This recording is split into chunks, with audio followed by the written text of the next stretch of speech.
Welcome everyone. मैं अविनाश आप सभी का एक बार फिर से स्वागत करता हूं आपके अपने यूट्यूब चैनल अभी ITI क्लासेस में। आज हम आपके लिए लेकर आए हैं GS GK का पार्ट 3। इसमें हम डिस्कस करने वाले हैं GK और GS के मोस्ट इम्पॉर्टेंट क्वेश्चन जो आपके आगामी परीक्षाओं के लिए बहुत ही महत्वपूर्ण एवं इम्पॉर्टेंट हैं। आइए बिना समय गंवाए शुरू करते हैं अपने पहले प्रश्न से। हमारा पहला प्रश्न है, ब्रिटिश को राजनीतिक शक्ति किसके बाद प्राप्त हुई? यानी कि जो ब्रिटिश थे उनको जो राजनीतिक शक्ति प्राप्त हुई किसके बाद प्राप्त हुई? प्लासी के युद्ध के बाद, पानीपत के युद्ध के बाद, या बक्सर का युद्ध, या वांडीवास का युद्ध। ठीक है, तो जो ब्रिटिश को राजनीतिक शक्ति प्राप्त हुई वो आपको किसके बाद प्राप्त हुई? वो आपको प्लासी के युद्ध के बाद प्राप्त हुई। ठीक है, अब बात आ गई प्लासी के युद्ध की। ठीक है, तो प्लासी का युद्ध कब हुआ था? 23 जून 1757 में हुआ था। ठीक है, कहाँ पे हुआ था? गंगा नदी के किनारे प्लासी नामक स्थान पे हुआ था। अच्छा, किसके किसके बीच में हुआ था? तो ये युद्ध किसके बीच में हुआ था? ब्रिटिश ईस्ट इंडिया कंपनी, ठीक है, ईस्ट इंडिया कंपनी के बीच में हुआ था और बंगाल के नवाब के बीच में हुआ था। ठीक है, नवाब कौन से थे? नवाब सिराजदौला के बीच में। और जो ब्रिटिश कंपनी, जो ब्रिटिश ईस्ट इंडिया कंपनी है, उसका नेतृत्व कौन कर रहा था? Robert Clive. यानी कि रॉबर्ट क्लाइव के नेतृत्व में और बंगाल के नवाब सिराजदौला के बीच में ये युद्ध हुआ, जिसमें क्या हुआ कि जो ईस्ट इंडिया कंपनी थी आपकी, जो ईस्ट इंडिया कंपनी थी, उन्होंने क्या किया? बंगाल के नवाब सिराजदौला को इस युद्ध में हरा दिया। हराने के बाद क्या हुआ? ब्रिटिश को भारत में राजनीतिक शक्ति प्राप्त हो गई। तो प्रश्न कह रहा है कि ब्रिटिश को राजनीतिक शक्ति किसके बाद प्राप्त हुई? तो आपका करेक्ट आंसर क्या हो जाएगा? प्लासी का युद्ध। अशोक किस राजवंश के राजा थे? प्रद्योत, मौर्य, शुंग, नंद। तो अशोक जो थे वो सम्राट अशोक किस वंश के राजा थे? तो सम्राट अशोक जो थे आपके, वो मौर्य वंश के राजा थे। ठीक है, तो आपका करेक्ट आंसर क्या हो जाएगा? Maurya. Our next question is, वैज्ञानिक वर्गीकरण में वर्गीकरण की मूल इकाई है। देखिए, वर्गीकरण शब्द का जो प्रयोग हुआ सर्वप्रथम केरोलस लीनियस, किसने? केरोलस लीनियस ने अपनी पुस्तक सिस्टेमा नेचर में किया। सिस्टेमा नेचर में किया। इसीलिए जो केरोलस लीनियस हैं, इनको वर्गीकरण का जनक भी कहा जाता है। ठीक है, तो इन्होंने बताया कि जीवों का वर्ग जिसमें मौलिक समानता पाई गई, जीवों का वर्ग जिसमें मौलिक समानता पाई गई, उसे क्या कहते हैं? जाति कहते हैं। तो वैज्ञानिक वर्गीकरण में वर्गीकरण की मूल इकाई क्या है? तो आपका करेक्ट आंसर क्या हो जाएगा? जाति। और वर्गीकरण का जनक किसे कहा जाता है? तो किसे कहा जाता है? Carolus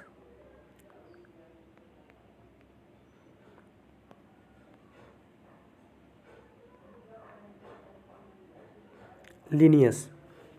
next question, Jama Masjid का निर्माण किसने कराया? तो जामा मस्जिद का निर्माण किसने कराया था? जामा मस्जिद का निर्माण शाहजहां के द्वारा कराया गया था।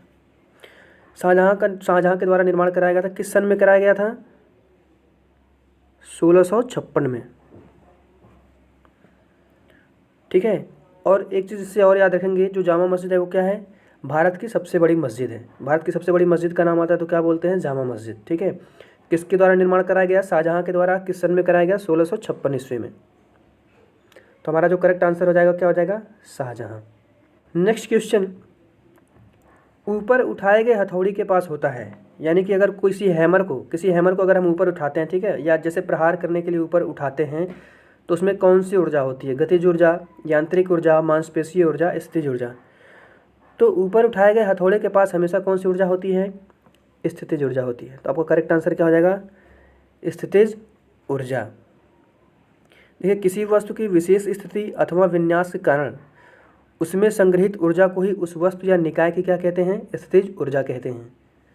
तो ऊपर उठाए गए हथौड़े के पास कौन सी ऊर्जा होती है? स्थितिज ऊर्जा। Our next question is, Khizr Khan ने कौन से राजवंश का प्रारंभ किया था? तो जो खिज्र खां थे उन्होंने सैयद वंश का क्या किया था? प्रारंभ किया था। सैयद वंश क्या है? दिल्ली सल्तनत का चतुर्थ वंश था, जिसका कार्यकाल 1414, जिसका कार्यकाल कब तक रहा? 1414 से 1451 तक। खिज्र खां सैयद वंश का संस्थापक था। ठीक है, इसने क्या किया, 28 मई 1414 को दिल्ली की सत्ता दौलत खान लोधी से छीन कर इस वंश की स्थापना की थी। किससे? दौलत खान लोधी, यानी कि लोधी वंश का अंतिम शासक था। लोधी वंश से शासक छीन के अपने वंश की स्थापना किया, सैयद वंश की। ठीक है, तो सैयद वंश का संस्थापक कौन था, प्रश्न आ जाता है। तो सैयद वंश का संस्थापक कौन था? खिज्र खां। तो इस प्रश्न का जो आपका करेक्ट आंसर हो जाएगा, क्या हो जाएगा? सैयद वंश। और नेक्स्ट क्वेश्चन इज व्यापार संतुलन, बैलेंस ऑफ ट्रेड, इन दोनों के बीच का अंतर है देश की आय और व्यय का, देश का निर्यात और आयात, देश का कर राजस्व खर्च, देश की पूंजी प्रवाह और बहिर्वाह। यदि आयात और निर्यात बराबर हैं तो इसे शुद्ध व्यापार संतुलन कहा जाता है। कहने का मतलब कि जितना भारत खरीदती है सामान विदेशों से, जितना विदेशों को बेचती है, अगर ये दोनों बराबर हैं तो इसे शुद्ध व्यापार का संतुलन कहा जाता है। तो व्यापार संतुलन क्या है? देश का निर्यात और आयात। तो आपका करेक्ट आंसर क्या हो जाएगा?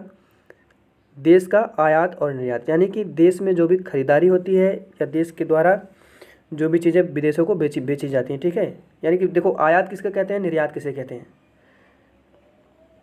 आयात मतलब खरीदना। ठीक है, विदेशों से जो भी चीज़ आता है, भारत खरीदता है, उसको हम लोग बोलते हैं आयात। भारत से जो चीज़ बाहर जाती है बेचने के लिए, उसको हम लोग बोलते हैं निर्यात। यानी कि जो आयात और निर्यात का रेशियो अगर बराबर है तो हम उसको क्या बोलेंगे? व्यापार संतुलन बोलेंगे। तो व्यापार संतुलन, बैलेंस ऑफ ट्रेड, इन दोनों के बीच का अंतर क्या है? देश का आयात निर्यात। करेक्ट आंसर क्या हो जाएगा? देश का निर्यात आयात। Our next question is Bharat में निम्नलिखित में कौन सा राज्य सरकार द्वारा वसूला जाता है, यानी कि इसमें से कौन सा टैक्स है, ठीक है, जो राज्य सरकार के द्वारा वसूला जाता है। तो देखिए, कर दो प्रकार के होते हैं, एक तो आपका प्रत्यक्ष कर होता है, दूसरा अप्रत्यक्ष कर होता है। प्रत्यक्ष कर जो राज्य सरकार द्वारा लगाया जाता है, प्रत्यक्ष कर क्या होता है? जो राज्य सरकार के द्वारा लगाया जाता है, उसमें भू कर, ठीक है, कृषि आय पर कर, व्यवसाय कर, पथ पर कर, ठीक है, वाहनों पर कर, विज्ञापन कर मतलब विज्ञापन एडवर्टाइजमेंट कर, एजुकेशन टैक्स, ठीक है, एजुकेशन उपकर जो होता है, शिक्षा उपकर, शराब पर आबकारी शुल्क इत्यादि। ठीक है, इत्यादि किसके अंतर्गत आते हैं? प्रत्यक्ष कर। और प्रत्यक्ष कर किसके द्वारा लगाया जाता है? राज्य सरकार के द्वारा ही लगाया जाता है। तो प्रश्न में कह रहा है कि भारत में निम्नलिखित कौन सा राज्य सरकार द्वारा वसूला जाता है? तो आपका करेक्ट आंसर क्या हो जाएगा? शराब पर आबकारी शुल्क।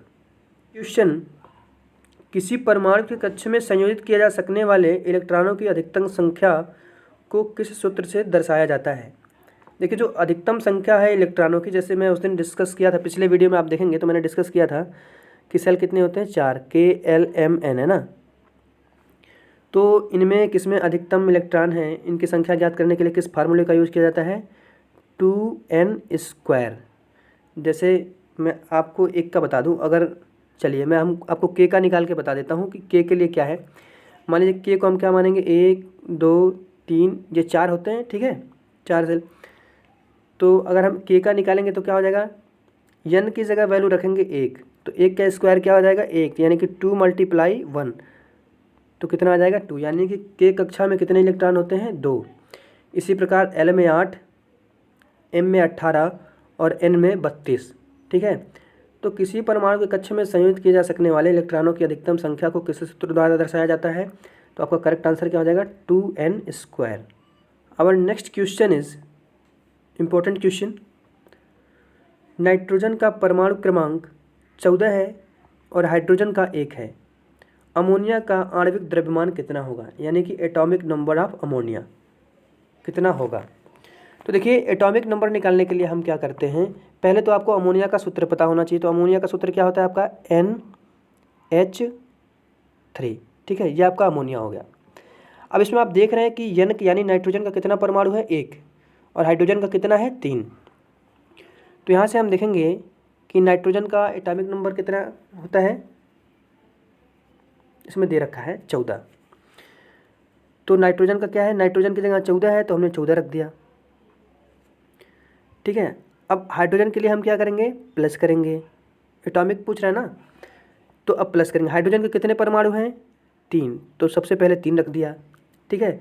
और हाइड्रोजन का कितना दे रखा है? 1, यानी कि नाइट्रोजन का 14 दे रखा है यहाँ पे और हाइड्रोजन का 1 दे रखा है, तो × 1। अगर हम इसको टोटल करेंगे तो वैल्यू क्या आएगी? 17। यानी कि अमोनिया का आणविक द्रव्यमान कितना होगा 17। तो आपका जो करेक्ट आंसर है वो क्या हो जाएगा 17। हमारा जो अगला प्रश्न है बहुत ही इंपॉर्टेंट प्रश्न है। तत्व जिनकी द्रव्यमान संख्या एक समान है परंतु परमाणु भार भिन्न है, परंतु परमाणु संख्या भिन्न है। देखिए, जिनकी परमाणु संख्या भिन्न भिन्न यानी कि परमाणु क्रमांक भिन्न भिन्न एवं परमाणु भार समान हो, तो उन्हें हम क्या कहते हैं? जिनका परमाणु भार समान हो उन्हें कहते हैं समभारी यानी कि आइसोबार। क्या कहते हैं? आइसोबार। तो आइसोबार जो है, जैसे एग्जाम्पल के तौर पे देखिए, मैं आपको बता रहा हूँ कि आर्गन के 40 होता है एटॉमिक वेट, ठीक है, और एटॉमिक नंबर कितना होता है 18, ठीक है। फिर आप कैल्शियम का ले सकते हैं। देखिए कैल्शियम का क्या होता है, इसका भी एटॉमिक जो वेट होता है वो 40 होता है, और क्या होता है एटॉमिक नंबर कितना होता है 20। एक और आपका होता है कैल्शियम को भी आप देख सकते हैं, सॉरी पोटेशियम को आप देख सकते हैं, इसका भी 40 होता है, ठीक है। एटॉमिक वेट क्या होता है 40 और एटॉमिक नंबर क्या होता है 19, यानी कि 18, 19, 20 आर्गन, पोटेशियम, ठीक है, कैल्शियम। तो ऐसे तत्व क्या है, आप देख रहे हैं यहाँ पे इनका परमाणु भार समान है परंतु जो परमाणु क्रमांक है वो भिन्न भिन्न है। तो इस प्रकार के तत्वों को क्या बोलते हैं? आइसोबार। और अगर परमाणु क्रमांक समान हो तो ऐसे तत्वों को हम क्या बोलते हैं? आइसोटोप। यानी कि परमाणु क्रमांक समान हो और परमाणु भार भिन्न हो तो ऐसे तत्व को हम क्या बोलेंगे? आइसोटोप। तो इस प्रश्न का जो आपका करेक्ट आंसर बनेगा वो क्या हो जाएगा? आइसोबार। नेक्स्ट क्वेश्चन इज 25 जनवरी को मनाया जाता है, तो 25 जनवरी को मनाया जाता है राष्ट्रीय मतदाता दिवस। तो आपका जो करेक्ट आंसर होगा वो क्या हो जाएगा? मतदाता दिवस। अगला प्रश्न है योग और माइंडफुलनेस पुस्तक के लेखक हैं, तो कौन है? मानसी गुलाटी, ईरा त्रिवेदी, श्री श्री रविशंकर, बाबा रामदेव। तो मैक्सिमम लोगों के दिमाग में आ रहा होगा योग का नाम सुन के बाबा रामदेव, तो ऐसा नहीं है। योग और माइंडफुलनेस जो पुस्तक है उसकी लेखिका कौन है? मानसी गुलाटी। तो आपका जो करेक्ट आंसर क्या हो जाएगा? Mansi Gulati. Next question is PV Sindhu का नाम किस खेल से जुड़ा है? तो पीवी सिंधु किस स्पोर्ट से रिलेटेड है? शूटिंग, मुक्केबाजी, तैराकी, बैडमिंटन। तो बहुत ही इंपॉर्टेंट और मेरे ख्याल से बहुत ही आसान क्वेश्चन है, सभी बच्चों को पता होगा। तो पीवी सिंधु किस खेल से संबंधित हैं? Badminton. Our correct answer will be badminton. Next question, Pulitzer पुरस्कार किस क्षेत्र में दिया जाता है? मोस्ट इंपॉर्टेंट क्वेश्चन है, पुलित्जर पुरस्कार किस क्षेत्र में दिया जाता है? पुलित्जर जो पुरस्कार है वह पत्रकारिता के क्षेत्र में दिया जाता है। नेक्स्ट क्वेश्चन, कोबोल में CO किसको इंगित करता है? Common object, common operating, common oriented. COBOL क्या है? देखिए कोबोल भाषा का पूरा नाम क्या होता है? कोबोल भाषा का पूरा नाम क्या होता है? Common business oriented language. क्या होता है? Common business oriented language. तो CO का जो प्रयोग है वो कॉमन अर्थ के लिए किया जाता है। CO का प्रयोग किसके लिए किया जाता है? कॉमन अर्थ के लिए किया जाता है। इस भाषा का विकास कब हुआ था? कोबोल भाषा का क्या विकास कब हुआ था? 1959 में, ठीक है, 1959 में इसका विकास हुआ। व्यापारिक एप्लीकेशन को ध्यान में रख के किया गया। इसे व्यापारिक रिपोर्ट जो है ना, व्यापारिक रिपोर्टों को बनाने के लिए एवं प्रिंट करने के लिए इसका प्रयोग किया जाता है। तो कोबोल में CO किसको इंगित करता है? कॉमन को। तो हमारा जो करेक्ट आंसर होगा वो क्या हो जाएगा? कॉमन। नेक्स्ट क्वेश्चन, प्रथम प्रोग्रामिंग भाषा कौन सी है? यानी कि कंप्यूटर की जो प्रथम प्रोग्रामिंग भाषा है वो कौन सी है? Perl, Fortran, visual basic, C। तो उच्च स्तरीय जो भाषाओं का विकास है इसका श्रेय किसको जाता है? IBM कंपनी को जाता है। IBM कंपनी ने फोर्ट्रान नाम की पहली उच्च स्तरीय भाषा का विकास किया था। इस भाषा के माध्यम से करते क्या हैं? इस भाषा के माध्यम से गणितीय सूत्रों का अध्ययन आसानी से एवं कम समय में हल किया जाता है। तो प्रथम जो प्रोग्रामिंग भाषा है कौन सी है? तो आपका करेक्ट आंसर क्या हो जाएगा? फोर्ट्रान। नेक्स्ट क्वेश्चन, बांधवगढ़ राष्ट्रीय उद्यान किस राज्य में है? देखिए बांधवगढ़ जो राष्ट्रीय उद्यान है शहडोल मध्य प्रदेश में स्थित है। इसका क्षेत्रफल कितना है? इसका क्षेत्रफल 437 वर्ग किलोमीटर है। इसकी स्थापना कब हुई थी? 1968 में इसकी स्थापना की गई थी, 1968 में इसकी स्थापना की गई तथा इसे 1993 यानी कि 1993 में बाघ परियोजना में शामिल कर दिया गया। यहाँ सर्वाधिक संख्या बाघों की है, ठीक है, यानी कि जो बांधवगढ़ राष्ट्रीय उद्यान है यहाँ पे बाघों की संख्या सर्वाधिक है और यहाँ सफ़ेद शेर भी पाए जाते हैं, यानी कि ये जो राष्ट्रीय उद्यान है सफ़ेद शेर भी पाए जाते हैं। तो ये क्वेश्चन आपका मोस्ट इंपॉर्टेंट हो जाता है। प्रश्न पूछता है कि सफ़ेद शेर किस राष्ट्रीय उद्यान में पाए जाते हैं, तो आपका करेक्ट आंसर क्या हो जाएगा, बांधवगढ़ राष्ट्रीय उद्यान।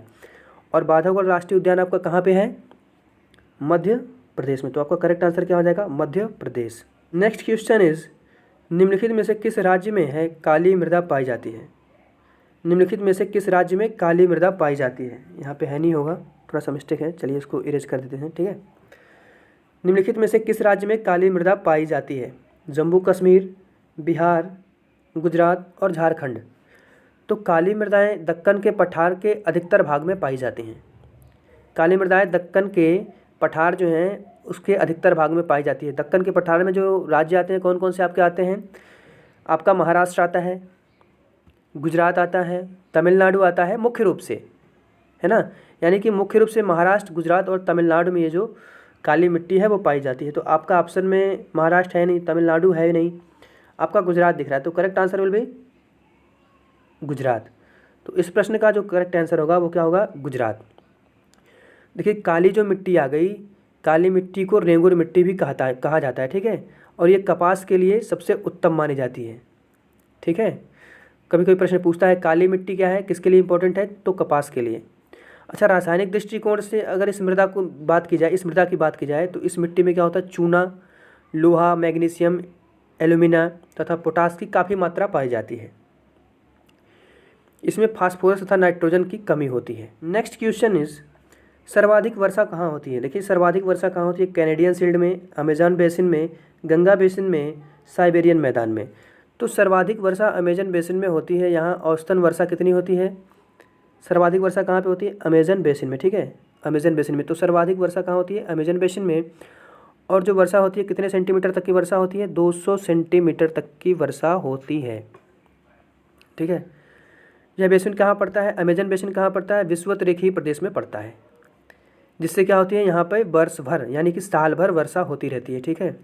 इसके अतिरिक्त क्या है, इसके अतिरिक्त गंगा जो घाटी है, ठीक है, गंगा जो खाड़ी है, ठीक है, तो गंगा बेसिन में क्या है, औसतन वर्षा कितनी है, पूछ दे तो 110 सेंटीमीटर होती है, ठीक है। जबकि कैनेडियन शील्ड और साइबेरियन शील्ड में क्या है, अल्प वर्षा होती है, यानी कि जो कैनेडियन शील्ड है और साइबेरियन शील्ड है इसमें वर्षा बहुत कम होती है। तो आपका सबसे ज़्यादा किस में होता है, अमेजन बेसिन में, सेकंड पे आपका गंगा बेसिन में, ठीक है। तो इस प्रश्न का जो करेक्ट आंसर हो जाएगा वो क्या हो जाएगा, अमेजन बेसिन। भारतीय प्रायद्वीप की सबसे ऊंची चोटी है। देखिए भारतीय प्रायद्वीप की जो सबसे ऊंची चोटी है, उटकमुंड, अन्नाईमुड़ी, दोदा बेटा, महाबलेश्वर। तो भारतीय प्रायद्वीप की जो सबसे ऊंची चोटी है वो कौन सी है, अन्नाईमुड़ी। तो आपका जो करेक्ट आंसर होगा क्या होगा, अन्नाईमुड़ी।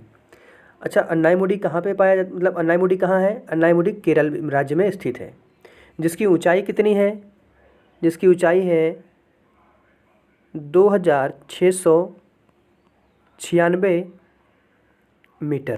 क्वेश्चन इस, भारत में सबसे लंबा बांध कौन सा है, भाखड़ा नांगल, रिहंद, हीराकुंड, नागार्जुन, ठीक है। तो भारत में जो सबसे लंबा बांध है कौन सा है, भाखड़ा नांगल, रिहंद, हीराकुंड, नागार्जुन। तो आपको एक चीज़ याद रखना है कि हीरा हमेशा किसके पास होता है, हीरा हमेशा महान लोगों के पास होता है या बड़े लोगों के पास होता है, ठीक है, जो मतलब स्टेबल होते हैं। तो सबसे लंबा बांध कौन सा है, तो आपका करेक्ट आंसर क्या हो जाएगा, हीराकुंड, ठीक है। तो भारत का जो सबसे लंबा बांध है वो क्या है, हीराकुंड, जिसका निर्माण कब हुआ था, 1948 में, 1948 में हीराकुंड बांध का निर्माण हुआ। कहाँ पे, उड़ीसा के संबलपुर ज़िले में महान नदी पे। कभी कभी प्रश्न डायरेक्ट पूछता है हीराकुंड बांध किस नदी पे है, तो भैया हीरा हमेशा महान लोगों के पास होता है, आप याद रखिए, हीरा हमेशा महान लोगों के पास होता है। तो हीराकुंड बांध किस नदी पे स्थित है, महानदी,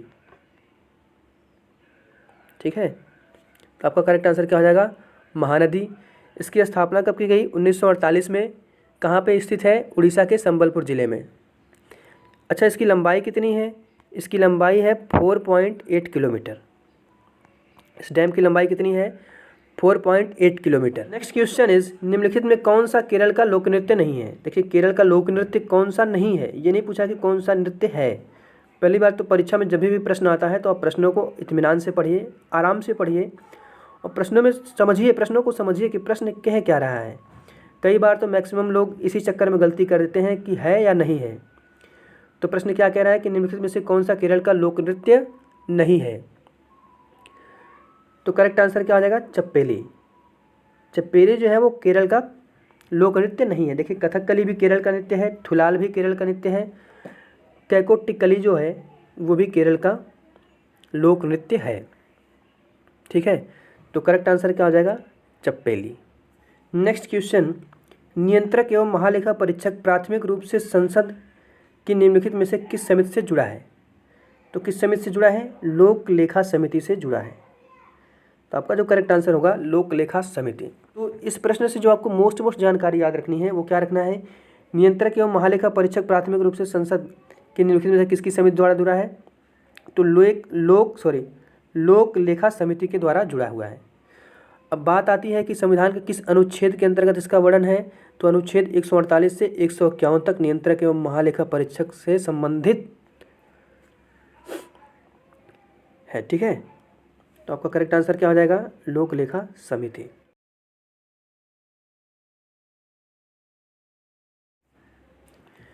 नहीं। Our next and last question is, इनमें से कौन सी एक भारतीय भाषा नहीं है? सिंधी, सिख, कन्नड़। तो जो करेक्ट आंसर होगा वो क्या हो जाएगा? सिख।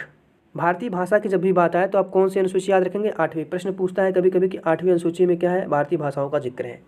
ठीक है, अब जो भाषाएं हैं 8वीं अनुसूची में कितनी भाषाएं हैं? 22 भाषाओं का उल्लेख मिलता है आपको। कौन कौन सी? 22 भाषाओं का उल्लेख मिलता है। 22 भाषाओं में कौन कौन सी? आपका असमिया है, बांग्ला है, गुजराती है, हिंदी है, कन्नड़ है, कश्मीरी है, मलयालम है, मराठी है, उड़िया, पंजाबी, संस्कृत, सिंधी, तमिल, तेलुगु, उर्दू, कोंकणी, मणिपुरी, नेपाली, मैथिली, संथाली, डोगरी, बोडो। बोडो आपका 22वां है। ठीक है, तो जो भारतीय भाषा में क्या है, संविधान की 8वीं अनुसूची में कितने भाषाओं का उल्लेख है? 22 भाषाओं का उल्लेख है। ठीक है, जिसमें से बोडो आखिरी भाषा है। अब थोड़ा सा इसमें जो मोस्ट इंपॉर्टेंट जहाँ से परीक्षा में प्रश्न बनते हैं आपके लिए, जो मोस्ट इंपॉर्टेंट परीक्षा में जहाँ से प्रश्न पूछता है उस पॉइंट को हम थोड़ा सा डिस्कस करेंगे। देखिए क्या हुआ, 1992 यानी कि 1992 में संविधान का कौन सा संशोधन? 91वां संविधान संशोधन द्वारा कौन सा भाषा जोड़ा गया? संविधान में भाषाएं जोड़ी गई 3। कौन कौन सी?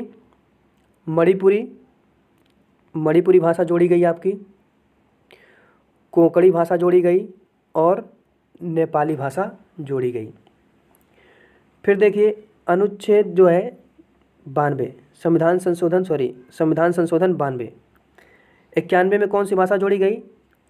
मणिपुरी, कोंकणी और नेपाली।